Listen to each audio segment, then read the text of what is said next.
recovering better, hitting the ball prodigious distances, and a little bit that's probably attributed to what I did. When I first turned pro, I was the only one in the gym, except for BJ, and so it was just basically he and I for years, and now everyone trains, everyone works on their bodies besides their game, and hey, even Phil's working out, so things have come a long way. What message might you say to people who are struggling? What encouragement would you give them not to give up, to say that you can possibly overcome these issues? Well, never give up. That's a given.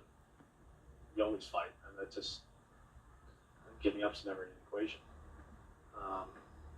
Granted, pushing and being competitive has got me into this position, but it's also what got me out of it.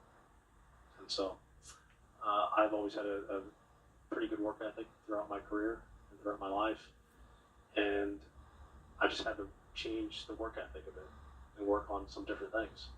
And so, focused on that and just keep fighting. And that's just part of the deal. We wake up every morning and there's always challenges in front of us, and keep fighting and keep getting through them. 43 years old, beaming with pride.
It was a fun day. Talked to Ricky Fowler after you won, and he said for you, 18 major championships are now back in play. He also said that this one, the 15th, probably would be the most difficult in this comeback. Do you agree with what he said? Yeah, because a couple of years ago I didn't know if I would play golf again. And so to get back to this point where I've had an opportunity to compete, play, have won twice, and one being the major championship, it's a pretty surreal feeling, to be honest. It wasn't too long ago you were talking about the fact, because of your back, you could barely get out of bed, you couldn't play with your kids. Heck, you had to take a nerve block just to come to the Champions Dinner a couple of years ago. And when you said those words, many fans, media members, even some of your peers doubted you could ever win a major championship again. You've proven them wrong. Considering the lows and the highs now, do you think you've proven yourself wrong? Well, once I realized that I could make a golf swing, I always felt that my hands were good. Now, my body doesn't move like it used to be.